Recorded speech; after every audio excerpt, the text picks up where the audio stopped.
Okay, and we're right now we don't have enough copies of the book, so we're sending it. You should put it in the group chat. You should put it in the proper group chat. No, it's not everybody needs them. What's going on? Okay. So just check it on your phone if you have the copies, and we'll start reading.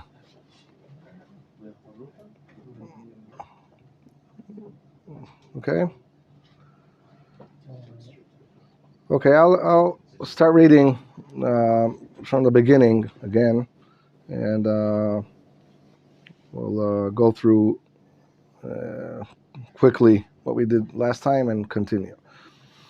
So, Kuzari says that the book, I was asked to provide refutations to those philosophies and religions that differ from ours, including those sects of Judaism that descend from traditional Judaism. Okay, and we said that's referring to the Karaites that were ignoring the oral Torah. Regarding the Karaim, do they are they more like an ancient community and never like really received the written Torah, and they only they were part of Am Yisrael and they chose to deviate? Yeah. Are they halachically? They're still a part of our nation. They're just different. That's a different issue, but if you have to consider Jews or not, I think that some authorities that as far as I remember, that they claim that they are Jews, but they go against Judaism. They go against Torah. Okay, so in the book continues. This made me remember the arguments of the rabbi who studied with the Khazar king, who converted to Judaism some 400 years ago. So that's, as we said, 1,200 years ago. The king's story is faithfully recorded in history books. So there are recordings in different books of this story. It begins with the king having a recurring dream of an angel who appears to him and tells him, your intentions are desirable to the Creator, but not your deeds.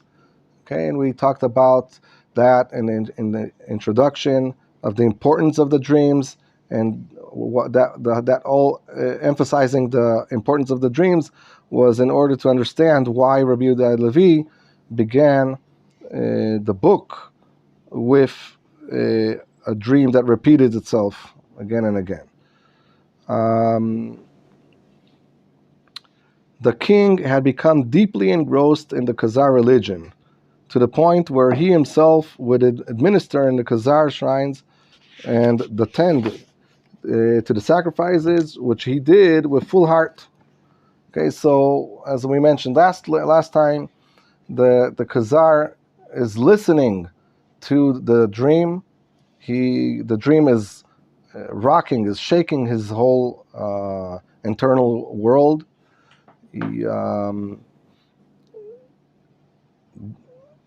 His response, his natural reaction is, since he was told that his intentions are desirable but his deeds are not, so he wants to improve his deeds. The only deeds that he is familiar with is with his own religion, so he is serving in the shrine himself, bringing offerings, sacrifices. Okay, but even though he would become involved with these rites, he would still be visited in a dream at night by the angel, who would continually tell him, your intent is desirable, but your deeds are not. Okay, so when he receives that dream again and again, he realizes that his deeds, with what he's familiar with, are not in favor by the Creator. This prompted the king to explore other belief systems and religions. Ultimately, the king, together with a great populace of Khazars, converted to Judaism. Okay, so that's in the end of the first essay. Many of the rabbis' arguments have given me peace of mind and are in accord with my own thinking. Okay, so Rabbi Yehuda Levi is not, doesn't feel that he's depending on every word and every statement and every argument that rabbi stated with the Kuzari king. Rather, he says, I'll rely on it. I will receive assistance through those claims. But whenever I think that I can edit and add whatever I think is best, then I'll do that. I have therefore decided to record the arguments in a dialogue form. Okay, so that was popular at that time, as you know, with philosophy books as well. And Plato and Aristotle, those books are written in a dialogue form, if you're familiar. So similarly here, he recorded in the same way.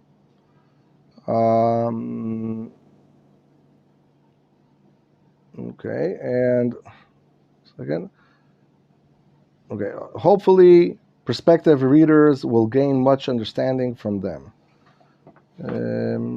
Okay, so this is relying on a verse in Daniel that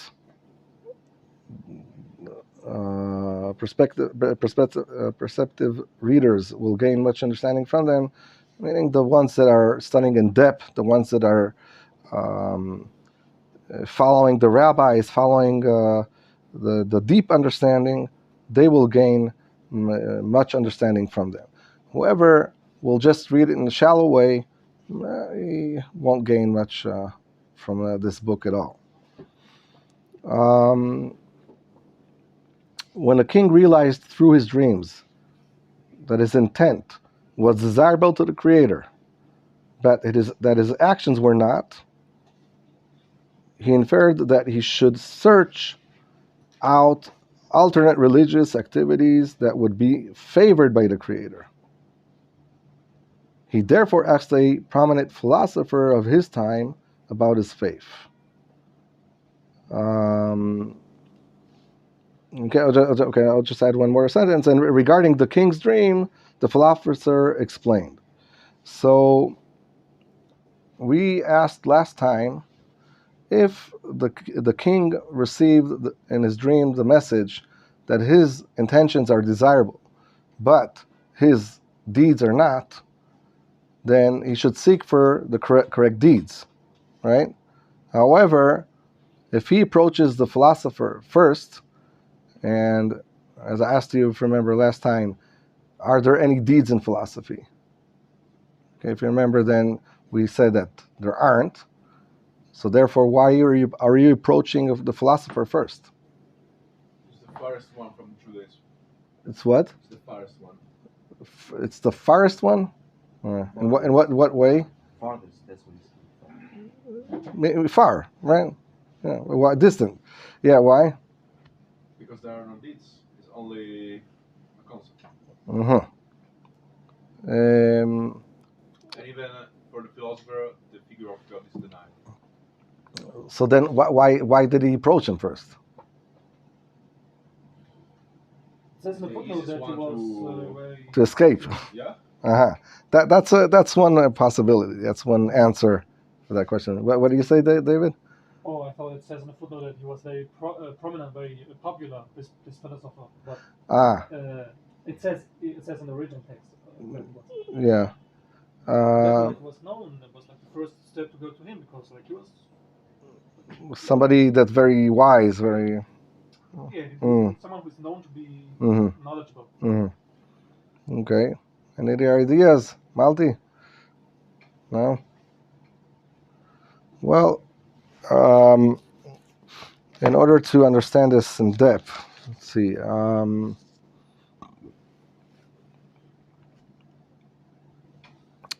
The dream that repeated itself again and again, as we said, it shaked his world. Okay, the way he his perspective on reality, his perspective on priorities in life, and it causes the king to understand that the intention that is mentioned in the dream, the interpretation of it is deed, meaning that you cannot detach intention from deed. And in other words, the deeds are the interpretation. They're the put into action, fulfill in reality the intention. Okay, so it's expressing in the right way, in the loyal way, the intention. Okay. In other words, the king now understands that when the dream repeats itself in saying that his intentions are desirable to the Creator, it means the soul of the intention, the ideal, okay, the intention of the intention, which means that there's this spark, okay, of a primer thought of man relating to the source, to the divine source, and which is primer to any definition, to any way of expression. Okay, that is that spark, that is that intention, the soul of that intention. And when we have a thought that has order, that is systematic, then it's already limited, it's already defined. Okay, but right here we're talking about this spark that's so spiritual, so abstract, that cannot be yet expressed and defined. And it does not begin with thought. Okay, it does not begin. That's all what we did in the introduction of defining emunah. Okay, that's that spark that we're talking about. So the king now realizes that the human being, on his own, with his own limited mind, is not able to translate, to express that spark of thought by himself, and to give that interpretation of what is that correct deed that he's seeking for. Okay, with his own limited mind, he's not able to do that. Okay? So therefore, when the dream repeats itself again and emphasizes that your intention is desirable, but your deeds are not, it included also that he has to have the effort, to make the effort to seek for the correct deed that is desirable by the Creator. Okay? Meaning that I can't, with my own thought, realize what is desirable by the Creator. I have to seek for the source, okay, that comes from the Creator. All right, and that's not just a thought that comes on its own, out of conclusion, out of whatever.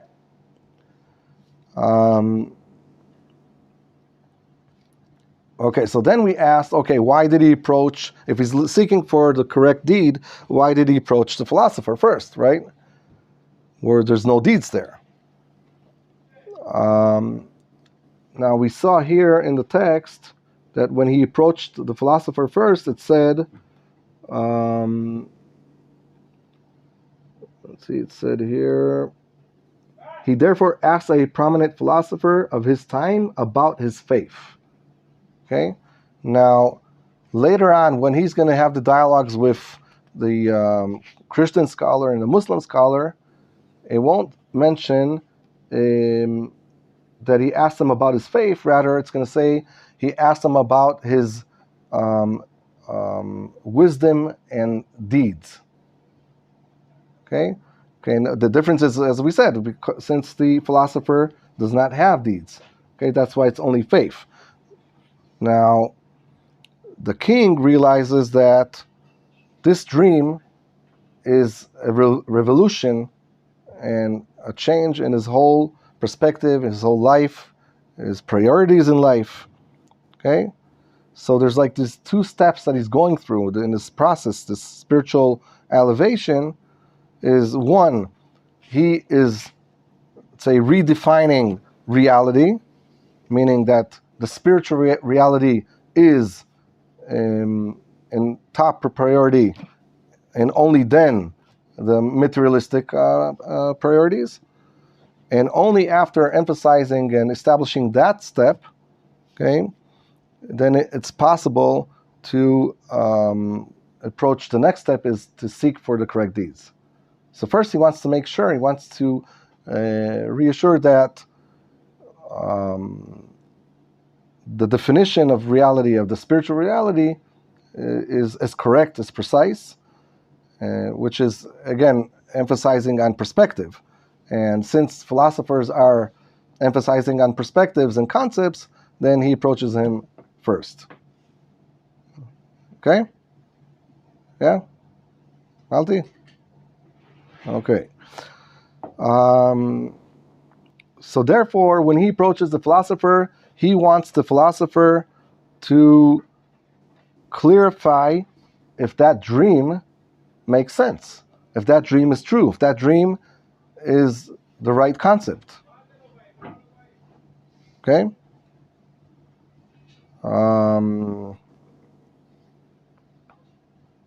Okay, let's start reading inside, and then we'll go in depth with analyzing what the philosopher has to say.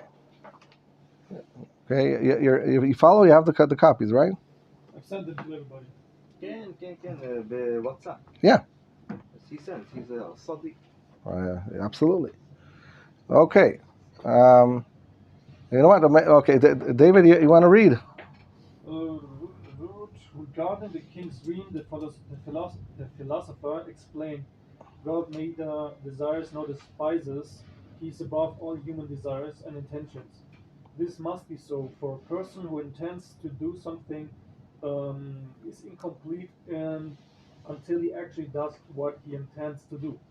Only after he fulfills his intentions is he complete, and certainly since God lacks nothing and is always complete, he cannot desire or intend anything. Right. Furthermore, well, hold on. So yeah, it's focus on this first. 48, 49. Yeah. Okay, so the philosopher begins his statement, okay, by stating,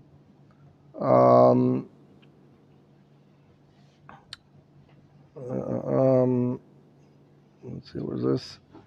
Okay, God neither desires nor despises.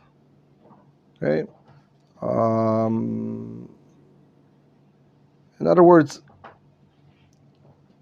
any human characteristics that we're familiar with, never ever compare and relate them to God. Okay? Why? Because human beings, having will, having a desire, having intention, why? Why do we have a desire for something? Why do we have an intention for something? Well, yeah. Why? Why do you want something? We were. This is in our nature. Somehow imprinted in our nature. I think it's maybe Hashem spoke to it. Think about it in a more on the surface. We lack something. For example, I want something because I lack it. Okay, excellent. Okay, you want something because you're lacking it. Okay, and if you're lacking something, it means you're imperfect. But if you're going to say that the Creator has a will, then it means he's lacking. But we want to relate him as something perfect, somebody perfect. So if you're going to claim that he has a will and intention, then you're claiming that he is imperfect. And that is impossible.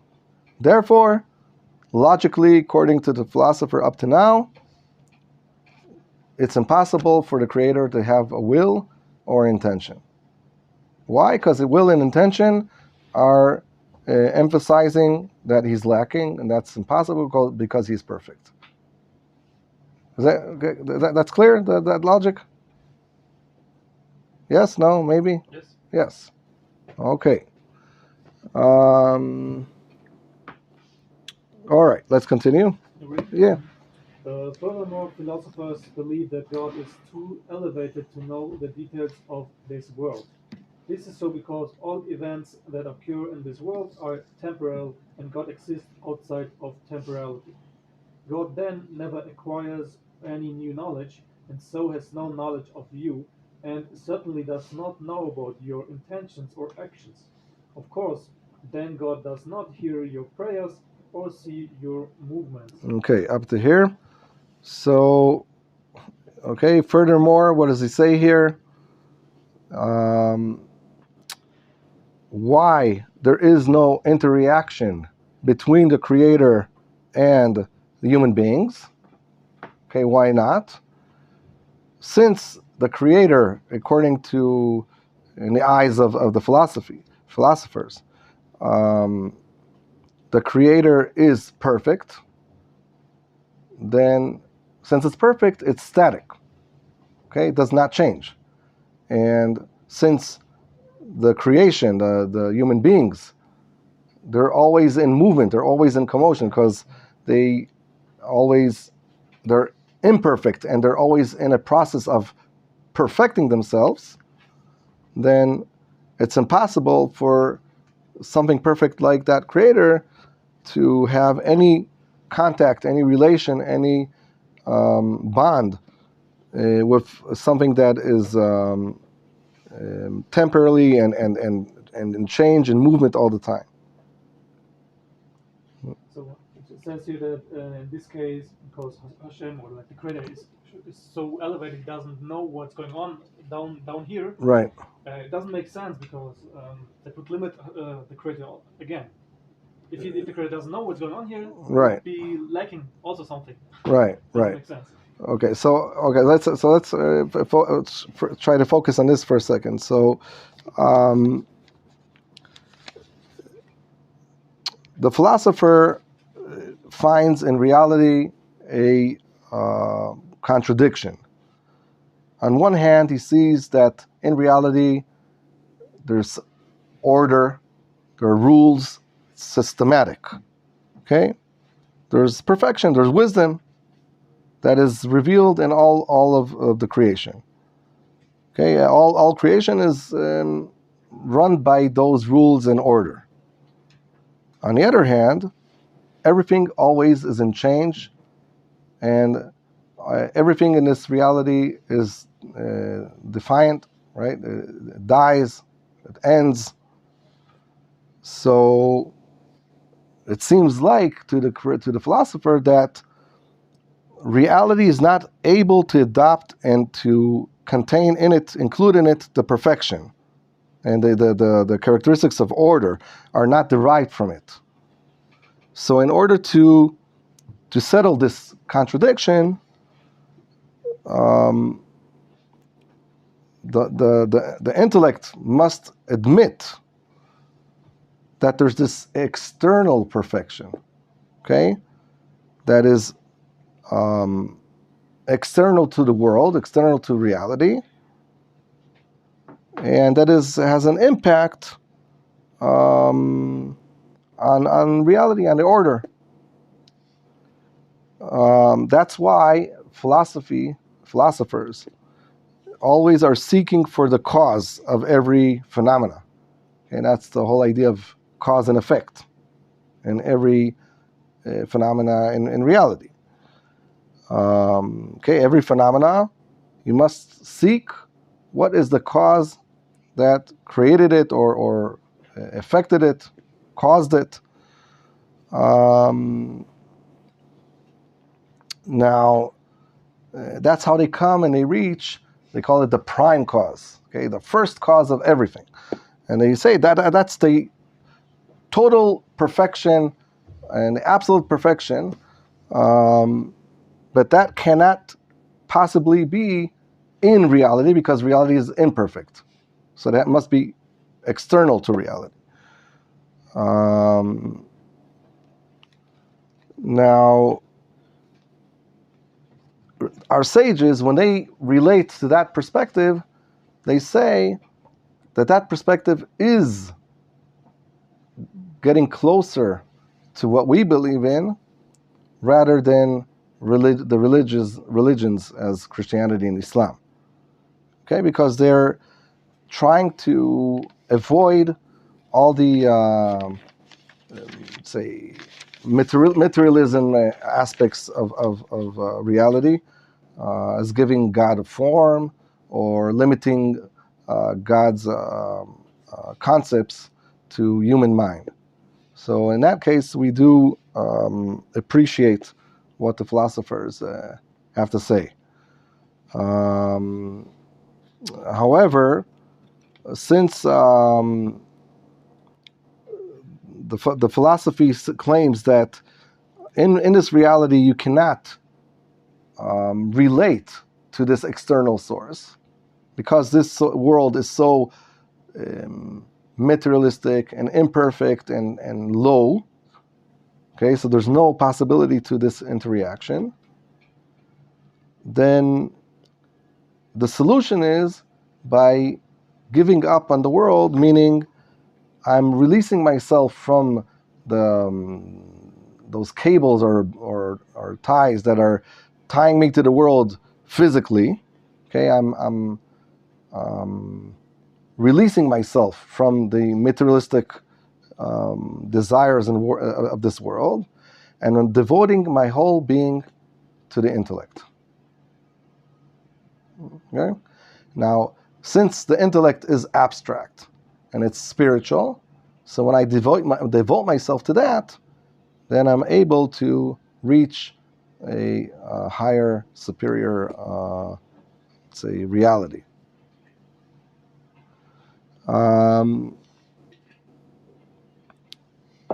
However, there's still a contradiction here, because according to the philosopher, he says that there is an ability in this world to interact and to have a relationship with that external source. Okay, meaning he's forced to say that. Now, since he claimed that there is no interaction, then he has to find a solution for this contradiction. Okay, and we didn't get to it yet in the text, but the solution is by saying that this interaction or this relationship is not intentional, and it's not directly from the prime cause, rather it is an impression of. Okay, it's as when you receive heat from the sun, okay, the sun rays. So the sun rays and the sun rays don't have the intention to give you heat. It just happens, and you're there. So by accident, you receive that heat. So same idea is with the prime cause. It is not directly with an intention. It rather is the impression that you receive from it. And that's the way they try to solve the contradiction that they are aware of. Okay? Okay, let's see, with time, okay, we have a few more minutes, so we can continue a little bit. Okay. When philosophers say that God created you, which would imply that he knows about you, this is not be taken literally. What is meant is that God is the ultimate source of all that exists, but not that God deliberately created you. God never created man, rather the universe has always existed. Man has also always existed, constantly being born from the previous generation and the previous generation from the one before it, and so on. Yeah, so the philosopher is forced to state this, okay, because he wants to protect the purity of the perfection of the Creator. And in order to defend that purity of that he's perfect, he wants to prevent any human characteristics, okay, which includes, as we said in the beginning, intention or desire or will. Okay, so if you're going to claim that there's a creator and he created, it means that he had a will to create. And if he has a will, then he's not perfect anymore. He's lacking. So, therefore, he's forced to say there is no creation. Okay, rather, the world always existed, and the human beings were never created. Rather, they always existed from the previous generation and the previous and previous, and that's forever. Okay, it's like if you're familiar with the philosophical question, what came first, the chicken or the egg?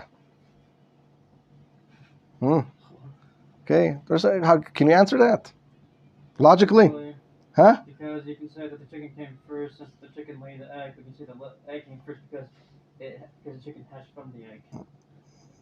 So therefore you're stuck. Right. Technically, the chicken has to be speciated first for there to be a chicken at all. So We learned in the Shiva of Fireman that the man was made with 30 years, so when it was at the strongest point, so it's likely that the chicken was also similar, created when he was at the strongest point, maybe with 2 years. Yeah. Again, but that's when you come to the conclusion that there's creator and creation. Okay. But if you're speaking and looking at it in the eyes of the philosopher, then it's there is no beginning. It's impossible to have a beginning. The sixth day of the creation is mentioned that were created animals and human beings, not eggs or animal, chicken. Yeah. Okay, so understand that the logic, okay, behind the philosopher is saying here. Okay, let's continue a little bit more. Yes.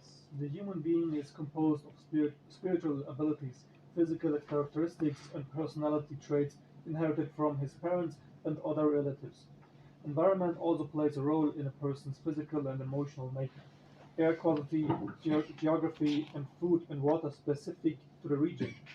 Also, the planets, stars, and other celestial bodies all radiate various influences upon the individual. Yeah. So the philosopher wants to say here that since there is no providence, there's no creator that is supervising. So, but still, the world is in a process and there's development. It's all randomly. Okay, meaning a couple comes together, they give birth to the next generation. The next generation received his qualities, his characteristics genetically, or from environment. Okay, he was born in a warm place, so his characteristics are related to that. If he was born in a cold place, then his characteristics will relate to the atmosphere there, and the culture, and his education. Okay, that's all randomly. That's how reality evolves and develops. There's no other explanation for that. Yeah. Okay, maybe we'll. I can finish that. Okay, yeah, we can continue a little bit more. Yeah. All worldly phenomena can ultimately be traced back to the prime cause, but that does not mean that it intentionally created everything. Rather, there was a natural drive that led this prime cause to produce a secondary cause, which in turn produces a third and fourth cause, and so on. These causes and their respective effects on Are inseparable. Mhm. Hence, nature as we know it exists as an effect of these causes. Furthermore, nature has been this way forever, just like the prime cause. Yeah. Okay, so as we said, again, to solve the contradiction that there's an external source and that we don't have any interaction with it because otherwise it will show that there's a lacking because there's a will, there's a desire, then it is an impression unintentional. Okay, that there's this phenomena called the prime cause, but this prime cause that is the link to this external source, but it does not have a will, doesn't have a desire, does not have an intention. Rather, it's like this domino effect, right? You have this domino, oops, it happened. How did it happen? Accident, I don't know. Okay, like the Big Bang. How did it happen? It happened. Okay, these molecules mixed together. It happened. I don't know, just did. Okay, so that's how they try to solve their contradiction, where there is a source and we do have an impression, but it does not have an intention and it's not directly, revealing itself to us. At the beginning, the king of Khazar will see that on one point there is one side there is a science with the philosopher, and on the other side, total religion, Right. devotion. Yeah. Other religions like Muslim Christianity. Right. And Judaism is the only one complete that assimilates both science Mhm. and devotion. Right. Yeah, well, we'll get to there later. Okay, so end up with this for today. Yeah. We, the expert too.